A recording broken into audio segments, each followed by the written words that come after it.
Shalom Bapak Ibu dan Saudara yang terkasih. Pada saat ini saya baru saja sampai di rumah saudara saya di Parung, dan kegiatan saya pagi ini ibadah di GKJ Nehemia, Pondok Indah, Jakarta. Nah, dari perjalanan sejak berangkat sampai kembali, puji Tuhan, mendapatkan anugerah keselamatan, dan sekarang sudah tiba di rumah. Ini sekarang saya ingin berbagi, saya ingin menyampaikan sesuatu yang saya dapatkan dari pengalaman beribadah di GKJ Nehemia. Ya, khotbah dari pendeta setempat, Dr. Agus begitu. Ada sebuah pesan yang menarik bagi saya dari kisahnya Hosea dan Gomer. Tentu bukan perkara yang mudah Bapak Ibu ketika Hosea diutus Tuhan untuk menikahi Gomer.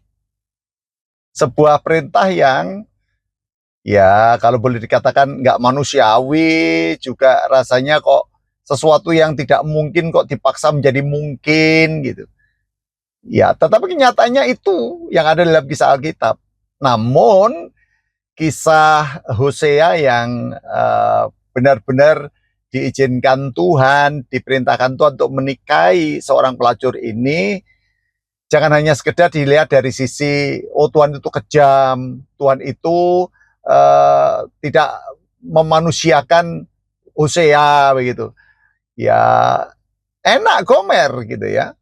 Nah, gimana dengan Hosea? Nah, kali ini mari kita jangan salah membangun pengertian tentang kisahnya Hosea dan Gomer, tetapi mari kita lihat bahwa Hosea sebagai hamba Allah itu diizinkan oleh Tuhan untuk mencintai, untuk mengawini Gomer. Tentu bukan sekedar sebuah cerita yang menunjukkan bahwa terjadi sesuatu yang mustahil gitu dalam perkawinan ini. Ya, tetapi kita melihat bahwa Hosea dan Gomer ini adalah gambaran tentang kasih Allah kepada manusia yang sebenarnya terbukti bahwa ketika Allah mengasihi manusia itu, di luar nalar gitu, di luar jangkauan pikiran manusiawi kita. Ya.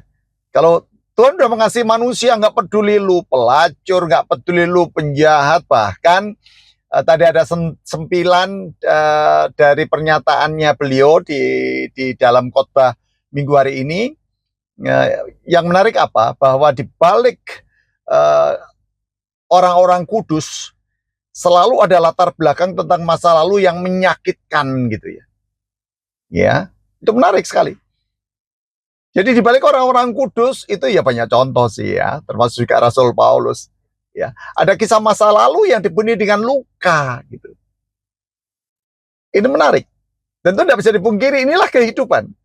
Tetapi banyak orang luka yang pada akhirnya diizinkan Tuhan untuk menjadi orang yang hebat, menjadi orang yang berhasil. Ya. Asal kita memiliki kesediaan untuk membangun diri, menyadari kondisi diri, menyadari kenyataan diri bahwa ketika kita melihat luka-luka yang ada dan terjadi dalam diri kita, jangan hanya dilihat dari sisi sakitnya, jangan dilihat dari sisi lukanya, tapi lihat dari sisi caranya Tuhan bekerja itu loh, yang di luar nalar gitu. Hanya gambaran antara Hosea dan Gomer ini menjadi bukti bahwa kalau Hosea digambarkan tentang Allah yang menunjukkan kasihnya kepada seseorang yang dianggap tidak layak oleh dunia, ya, dianggap tidak layak oleh dunia, tapi itulah Allah gitu. Nggak peduli lu siapa, nggak peduli saudara itu siapa, saudari itu siapa, nggak peduli kondisimu sejatuh apapun, ya, berada pada titik yang terjenuh seperti apapun. Tetapi ketika Allah menunjukkan kasihnya, ya bagi Tuhan nggak ada yang mustahil. Ya, bagi Tuhan nggak ada yang tak mungkin. Wong dia dengan kasihnya ya rela memberi anak yang tunggal, ya, Tuhan kita Yesus Kristus untuk menjadi korban penebusan bagi dosa-dosa umat manusia. Ya, maka melalui peristiwa Gomer inilah mari kita selalu melihat kebaikan Allah, selalu melihat bahwa Allah itu baik gitu ya. Allah itu tidak pernah berubah kebaikannya. Tapi kalau manusia itu di dalam memandang orang lain kan bisa jadi like and dislike, bisa jadi bahwa kalau orang yang dilihat itu adalah orang yang perilakunya nggak benar ya, rasanya bagaimana mungkin aku bisa mengasihi orang yang perilakunya nggak benar kayak gitu. Tetapi Allah beda loh, ingat loh, Allah beda loh. Bahwa Allah menunjukkan kasih setianya itu di luar batas kemampuan kita. Yeah. Allah menunjukkan kasih setianya itu benar-benar di luar jangkauan pemikiran kita walaupun kita berada pada titik yang terendah sekalipun. Karena Allah itu baik. Allah itu baik, sungguh baik bagiku ditunjukkannya kasih setianya. Itu salah satu cuplikan dari syair pujian. Nah, bagi saya, bagi Bapak Ibu dan saudara-saudariku semuanya, biarlah kisah dari dari Hosea dan Gomer ini menjadi inspirasi bagi kita untuk ayo jangan kamu takut melihat kondisi dirimu. Ketika kamu berada pada titik yang terendah pada saat ini, ingat orang lain mungkin bisa mengatakan aku tidak lagi mau kenal kamu, aku nggak lagi mau berbuat sesuatu bagimu. Aku tidak lagi mau berkomunikasi dengan kamu. Ingat, Allah tidak pernah menolak seseorang itu ketika dia berada pada titik yang terendahnya.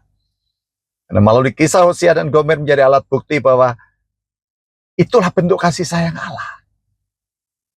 Karena kamu jelek di hadapan manusia, tetapi Allah melihat hatimu. Allah melihat kesungguhanmu. Allah melihat kemauanmu untuk kembali.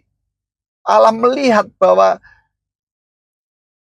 Dia sanggup mengubah dirimu, Dia sanggup memulihkanmu, Dia sanggup menjadikanmu orang yang tidak berdaya menjadi orang yang berdaya. Ayo terima kasih yang dari Allah. Lihatlah Allah dari karya-karyanya yang nyata dalam kehidupan kita di saat kita berada pada titik yang terjenuh kita. Itu harus kita sadari. Ya, ketika Allah mengasihi kita, Ia tidak peduli seberapapun keterbatasan. Kenapa? Karena Allah hadir melalui pribadi Yesus. Bukan untuk menghukum, tapi untuk memulihkan saudara dan saya. Tuhan memberkati.